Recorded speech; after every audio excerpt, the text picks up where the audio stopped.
Welcome to the show, everybody. This is your boy, Lo Jackson, coming to you live with the Only You podcast, where the coffee's hot, the friends are great, and the gander is good. I like to do book reviews based on books that are either self-help, psychiatric, because I've been in places where I lost hope, I lost my way, I was lost for a long time in my life, and once I found the power of reading and I realized that college is nothing but you teaching yourself and you educating yourself, and once I did hit the books, I got out of college and continued to get educated and continued to grow and continued to become an all-around better human being.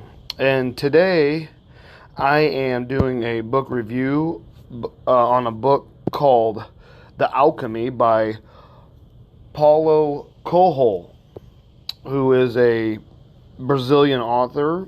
When Coelho was 38 years old, he had a spiritual awakening in Spain and wrote about his first book, The Pilgrimage. And if you guys have never heard of The Pilgrimage of Santiago, when I turn 50 years old in 10 years, I am going to go to Spain. And I am going to spend from April 1st to May 1st walking the trail of San Domingo. And that's what the pilgrimage is all about. It's a spiritual journey. It takes 30 days from the middle of Spain all the way to the ocean. I actually had a friend in Phoenix, Arizona. When he turned 50, he went and did it. And when he came back, I had no idea what happened to him, because he was a totally different ball of wax all the way around. His education levels seemed way more pertinent. His feelings, emotions were way more heightened. He was an all-around different individual, and I loved it, and that's what gave me the idea. And Paulo Coelho actually wrote The Pilgrimage, so that's awesome. It was his second book. The Alchemist, which made him famous, has sold 35 million copies, and now writes about one book every 2 years. Paulo does. In his early life, Coelho was born on August 24th, 1947, in Rio de Janeiro, Brazil. Coelho attended Jesuit school and was raised by devout Catholic parents. He determined early on that he wanted to be a writer, but was discouraged by his parents, who saw no future in that profession in Brazil. And that's sad that as parents, we want our children to go on and be the greatest ever, but then again, though, in America, we're struggling for our kids to even enjoy any kind of jobs, let alone farm jobs. We here in Illinois, we have to hire out sometimes illegals or migrant workers because we've raised our kids that they were too good for those jobs. And in reality, what it did was it made the farmers of America struggle, and they're always looking for help. Coelho's rebellious adolescence spurred his parents to commit him to a mental asylum 3 times, starting when he was 17. "I have forgotten," Coelho said. "It happens with love all the time. When you have this love towards someone else, you want this person to change, to be like you, and then love can be very destructive." Coelho eventually got out of the institutional care and enrolled in law school, but dropped out to indulge in the sex, drug, and rock and roll of the hippie life in the 1970s. He wrote song lyrics for Brazilian musicians protesting the country's military rule. He was jailed 3 times for his political activism and subjected to torture in prison. Wow, you guys. Now, Paulo has been through some stuff here, The Alchemist is actually a 163-page read. It was published in 1988, and you can pick it up on Audible Books for $109.50. I kid you not, that's what it says on Google. Steer clear of that one. They got it on Kobo for $13.99, Barnes & Noble for $13.99, Kindle for $13.99, and Google Play, where I always get my books, $13.99. So I want to read to you about The Pilgrimage. After drifting among several professions, Coelho, he has a hard last name. It's Coelho. Coelho changed. I'm going to call him Paulo. Paulo's his first name. We'll just stick with Paulo. Paulo changed his life's course while on a visit to Spain in 1986 at the age of 39. Paulo walked more than 500 miles along the road to Santo Domingo de Compostela. I'm telling you guys, it's an amazing... There's a movie about it. Check it out. Santiago de Compostela, a site of Catholic pilgrimage. The walk and the spiritual awakening he experienced en route inspired him to write The Pilgrimage, an autobiographical account of the track in his native Portuguese. And Portuguese is actually one of the Romance languages. There's only 4 Romance languages. That's French, Spanish, Portuguese, and Italian.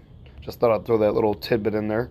He quit his other jobs and devoted himself full time to the craft of writing. The Alchemist, in 1987, Paulo wrote a new book, The Alchemist. Over the course of 1 to 2 weeks spurt of creativity, the allegorical novel was about a gentleman who was a shepherd boy who follows a mystical track in which he learns to speak the language of the world and thus receives his heart's desire. The book attracted little attention at first until French language translations suddenly leapt onto bestsellers lists in France in the early 1990s. New translations followed, and soon The Alchemist became a world phenomenon. The book has sold, by Paulo's count, roughly 35 million copies and is now the most translated book in the world by any living author. I mean, that's a feat that's amazing. He's lucky.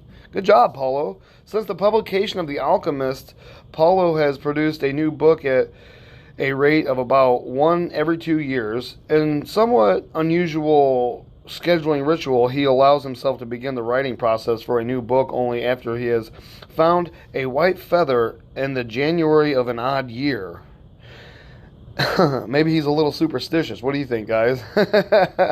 As odd as that may sound, it seems to be working. His 26 books have sold more than 65 million copies in at least 59 languages. Paulo's personal life, fans call his books inspiring and life-changing. His critics demise his writing as New Age drivel, promoting a vague spirituality. Oh, that's terrible. Well, there's always going to be haters out there. Paulo has been married to his wife, the artist Cristina Otesica, since 1980. Together, the couple spends half the year in Rio de Janeiro and the other half in a country house in the Pyrenees Mountains of France. That's where my family's from, in the beginning of my bloodline. In 1996, Paulo founded the Paulo Coelho Institution, which provides support to children and the elderly. He continues to write, following his own version of The Alchemist, language of the world. This book, I would say it's a 5-star review. It's a good read. It keeps you on the edge of your seat. And, Paulo Coelho was jailed for writing lyrics for Brazilian musicians protesting the country's military rule. He was jailed 3 times for his political activism and subjected to torture. He's a pretty bad dude, Don't mess around with this guy. You can pick this book up for about $15 and all the locations that I told you about earlier. And The Alchemist is a work of fiction. For the most part, it's true, you guys. I would rush out and buy it. In part 1, the boy's name was Santiago. Dusk was falling as the boy arrived with his herd at an abandoned church. The roof had fallen in long ago, and an enormous sycamore had grown on the spot where the sacristy had once stood. Sacristy. I never heard of this word, you guys. Sacristy. Sacristy had once stood. He decided to spend the night there. He saw to it that all the sheep entered through the ruined gate, and then laid some planks across it to prevent the flock from wandering away during the night. There were no wolves in the region, but once an animal had strayed during the night, and the boy had to spend the entire next day searching for it, he swept the floor with his jacket and lay down, using the book he had just finished reading as a pillow. He told himself that he would have to start reading thicker books. They lasted longer and made more comfortable pillows. I don't blame him. It was still dark when he awoke, and looking up, he could see the stars through the half-destroyed roof. I wanted to sleep a little longer, he thought. He had had the same dream that night as a week ago, and once again he had awakened before it ended. He arose and, taking up his crock, began to awaken the sheep that still slept. He had noticed that as soon as he awoke, most of the animals also began to stir. It was as if some mysterious energy bound his life to that of the sheep, with whom he had spent the past 2 years, leading them through the countryside in search of food and water. They are so used to me that they know my schedule, he muttered. Thinking about that for a moment, he realized that it could be the other way around, and it was he who had become accustomed to their schedule. But there were certain of them who took a bit longer to awaken. The boy prodded them one by one with his crook, calling each by name. He had always believed that the sheep were able to understand what he said. So, there were times when he read them parts of his book and had them made an impression on him. So there were times when he read them parts of his book that had made an impression on him, and when he would tell them of the loneliness or the happiness of the shepherd in the fields, sometimes he would comment to them on the things he had seen in the village they passed. But for the past few days, he had spoken to them about only one thing: the girl, the daughter of the merchant who lived in the village they would reach in about 4 days. He had been to the village only once the year before. The merchant was the proprietor of a dry goods shop, and he always demanded that the sheep be sheared in his presence so that he would not be cheated. A friend had told the boy about the shop, and he had taken his sheep there. "I need to sell some wool," the boy told the merchant. The shop was busy, and the man asked the shepherd to wait until the afternoon. So the boy sat on the steps of the shop and took a book from his bag. I didn't know shepherds knew how to read," said a girl's voice behind him. The girl was typical of the region of Andalusia, with flowing black hair and eyes that vaguely recall the Moorish conquerors. And if anybody doesn't know who the Moors are, Moors, I believe they came from Morocco, and they used to attack like the Greek islands and stuff, and they were actually a violent group. They would rape and kill and burn the village. They would rape women and kill children and burn all the villages there in Greece, I believe, at one point in time in history. Now that's the Moors. Well, usually I learn more from my sheep than from my books, he answered. During the 2 hours they talked, she told him she was the merchant's daughter and spoke of life in the village where each day was like all the others. The shepherd told her of the Andalusian countryside and related the news from other towns where he had stopped. It was a pleasant change from talking to his sheep. "How did you learn to read?" the girl asked at one point. "Like anybody learns," he said. "In school." "Well, if you know how to read, why are you just a shepherd?" The boy mumbled an answer that allowed him to avoid responding to her question. He was sure the girl would never understand. He went on telling stories about his travels, and her bright Moorish eyes went wide with fear and surprise. As the time passed, the boy found himself wishing that the day would never end, and her father would stay busy and keep him waiting for 3 days. He recognized that he was feeling something he had never experienced before, the desire to live in one place forever. With the girl, with the raven, his days would never be the same again. But finally, the merchant appeared and asked the boy to shear 4 sheep. He paid for the wool and asked the shepherd to come back the following year.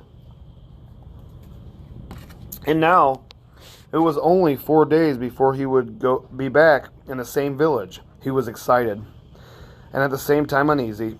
Maybe the girl had already forgotten him. Lots of shepherds passed through, selling their wool. "It doesn't matter," he said to his sheep. "I know other girls in other places." But in his heart, he knew that it did matter. And he knew that shepherds, like seamen and like traveling salesmen, always found a torn town where someone who could make them forget the joys and carefree wandering. Let me reread that. And he knew that shepherds, like seamen and like traveling salesmen, always found a town where there was someone who could make them forget the joys of carefree wandering. The day was dawning, and the shepherd urged his sheep in the direction of the sun. They never have to make any decisions, he thought. Maybe that's why they always stay close to me. The only things that concerned the sheep were food and water. As long as the boy knew how to find the best pastures in Andalusia, they would be his friends. Yes, their days were all the same, with the seemingly endless hours between sunrise and dusk, and they had never read a book in their young lives and didn't understand when the boy told them about the sights of the cities. They were content with just food and water, and in exchange they generously gave their wool, their company, and once in a while their meat. If I became a monster today and decided to kill them one by one, they would become aware only after most of the flock had been slaughtered, thought the boy. They trust me, and they forgot how to rely on their own instincts, because I led them to nourishment. The boy was surprised at his thoughts. Maybe the church, with the sycamore growing from within, had been haunted. It had caused him to have the same dream for a second time, and it was causing him to feel anger toward his faithful companions. He drank a bit from the wine that remained from his dinner of the night before, and he gathered his jacket closer to his body. He knew that a few hours from now, with the sun at its zenith, the heat would be so great that he would not be able to lead his flock across the fields. It was the time of the day when all Spain slept during the summer. The heat lasted until nightfall, and all the time he had to carry his jacket. But when he thought to complain about the burden of its weight, he remembered that, because he had the jacket, he had withstood the cold of the dawn. He had to be prepared for change, he thought, and he was grateful for the jacket's weight and warmth. The jacket had a purpose, and so did the boy. His purpose in life was to travel, and after 2 years of walking the Andalusian terrain, he knew all the cities of the region. He was planning on this visit to explain to the girl how it was that a simple shepherd knew how to read, that he had attended a seminary until he was 16. His parents had wanted him to become a priest, and thereby a source of pride for a simple farm family. They worked hard just to have food and water, like the sheep. He had studied Latin, Spanish, and theology, but ever since he had been a child, he had wanted to know the world, and this was much more important to him than knowing God and learning about man's sins. That's a shame. One afternoon, on a visit to his family, he had summoned up the courage to tell his father that he didn't want to become a priest, that he wanted to travel. "People from all over the world have passed through this village, son," said his father. "They come in search of new things. But when they leave, they are basically the same people they were when they arrived. They climb the mountain to see the castle, and they wind up thinking that the past was better. And they wind up thinking that the past was better than what we have now.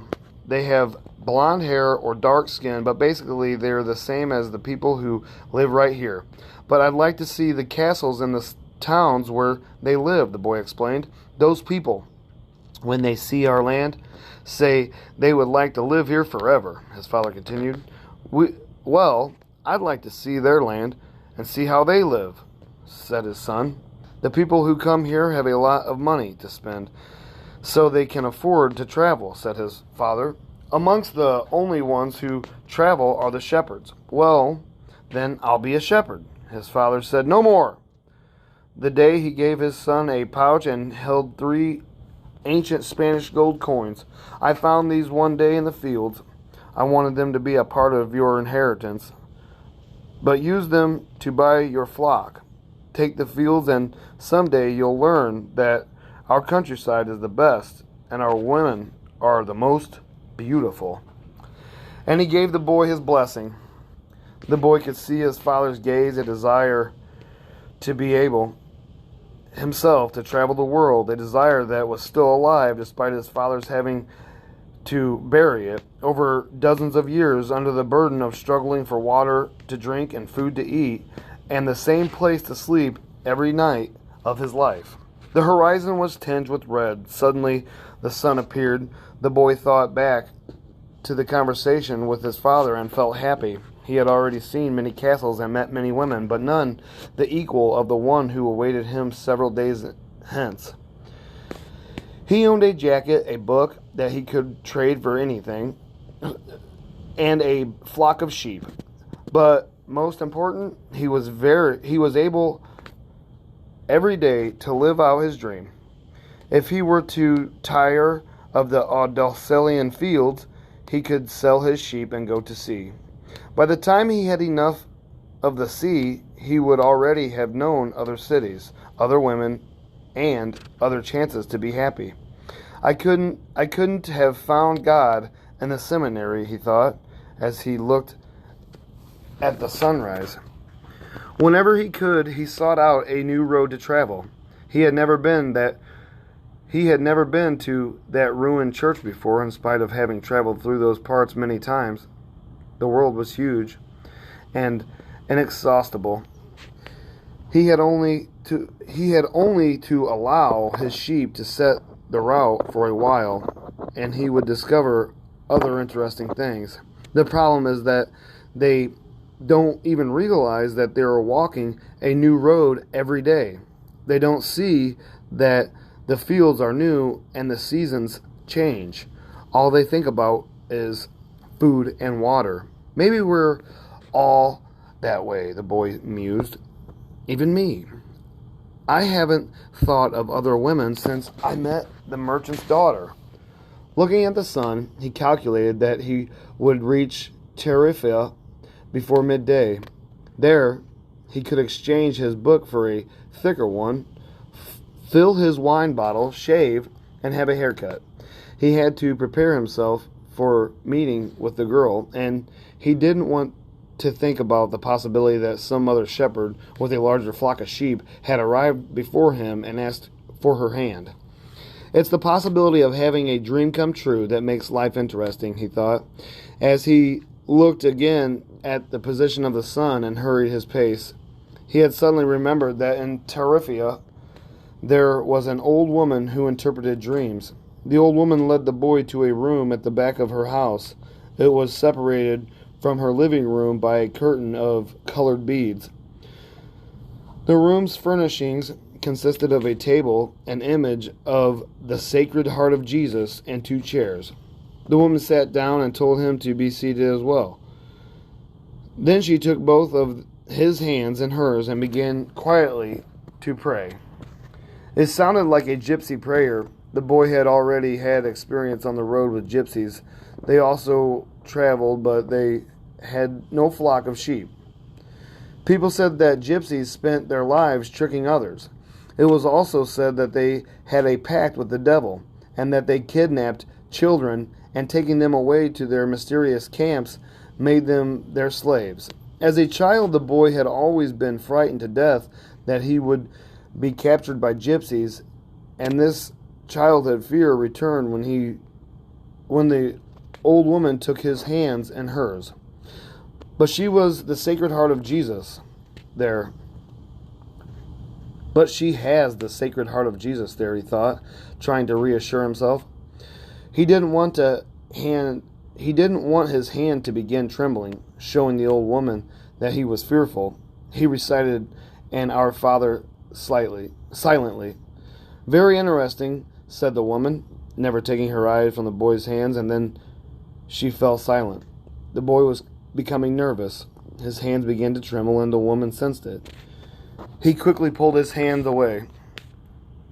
I didn't come here to have you read my palm, he said, already regretting having come.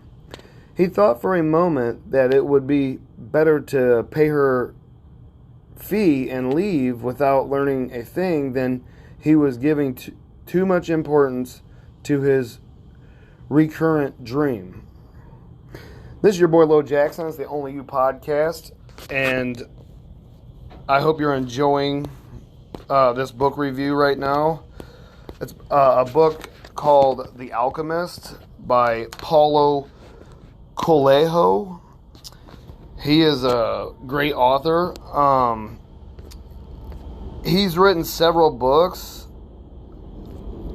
and this is a book that I'm really enjoying this book because it actually has to do with a trip that I'm going to take in 10 years, and I wanted to share it with you guys to give you to give you an idea about what there is to do out there in the world besides, being in America. It sounded like a gypsy prayer. I thought that was kind of funny. You came so that you could learn about your dreams, said the old woman. And dreams are the language of God. When he speaks in our language, I can interpret what he has said. But if he speaks in the language of the soul, it is only you who can understand. But whichever it is, I'm going to charge you for the consultation. Another trick, the boy thought, but he decided to take a chance. A shepherd always takes his chance with wolves and with drought, and that's what makes a shepherd's life exciting. I have had the same dream twice, he said. And I'm wondering if anybody out there has ever had a reoccurring dream like that before. In my early adult years, I wasn't even 18 yet. I think I was still 17, but I had a girlfriend, my first girlfriend, and for a whole week straight, I didn't see her, and I had this reoccurring nightmare. And in reality, you wouldn't believe it, but when the week came to an end, the nightmare came true, and everything in the dream played out. And I had had that same dream 3 days in a row that week. I had it on Sunday, I had it on Monday, and I had it on Wednesday. And so I can definitely relate with this book and that part right there, and that's why I had put my notes to include that in here. I have had the same dream twice, he said. I dreamed that I was in a field with my sheep when a child appeared and began to play with the animals. I don't like people to do that because the sheep are afraid of strangers, but children always seem to be able to play with them without frightening them because they're innocent. I don't know why. I don't know how animals know the age of human beings. Tell me more about your dreams, said the woman. I have to get back to my cooking, and since you don't have much money, I can't give you a lot of time. The child went on playing with my sheep for quite a while, continued the boy, a bit upset, and suddenly the child took me by both hands and transported me to the Egyptian pyramids. He paused for a moment to see if the woman knew what the Egyptian pyramids were, but she said nothing. Then, at the Egyptian pyramids, he said the last 3 words slowly, so that the old woman would understand. The child said to me, "If you come here, you will find a hidden treasure." And just as she was about to show me the exact location, I woke up both times. The woman was silent for some time. Then she again took his hands and studied them carefully. "I'm not going to charge you anything now," she said, "but I want 1/10 of the treasure if you find it." The boy laughed out of happiness. He was going to be able to save the little money he had because of a dream about hidden treasure. Well, interpret the dream, he said. First, swear to me. Swear that you will give me 1/10 of your treasure in exchange for what I'm going to tell you. The shepherd swore that he would. The old woman asked him to swear again while looking at the image of the Sacred Heart of Jesus. It's a dream in the language of the world, she said. I can interpret it, but the interpretation is very difficult.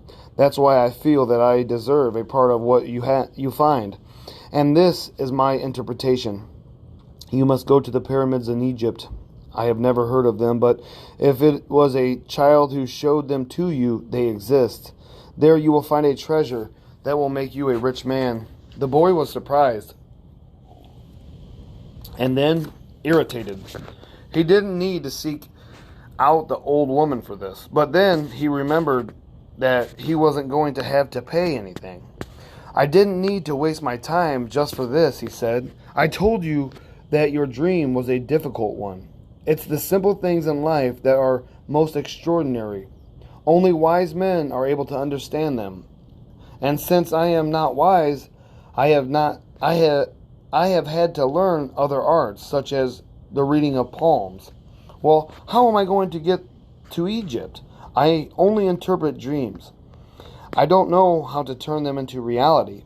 That's why I have to live off what my daughters provide me with. And what if I never get to Egypt? Then I don't get paid. It wouldn't be the first time. And the woman told the boy to leave, saying she had already wasted too much time with him. And thank you everybody for listening. This is your boy Lo Jackson, and I was doing The Alchemist by Paulo Coelho. It's a 163-page read. It was published in 1988, and you can find this book on Kindle Store for $13.99, Barnes & Noble $13.99, Kobo for $13.99, and Google Play for $13.99. So it's a $14 book, but it's definitely worth your time. I would go out and get it. Thank you guys for listening. Keep tuning in, keep following me, keep sharing me. And I appreciate the crowdfunding that I've received. I do appreciate all your emails that I'm getting. If you want to email me, my email is onlyyoupodcast2022@gmail.com. And tune in next time for the next great read I'm going to do. Thank you so much for listening. Thank you for following me, and I'll talk to you next time. Be good to yourselves.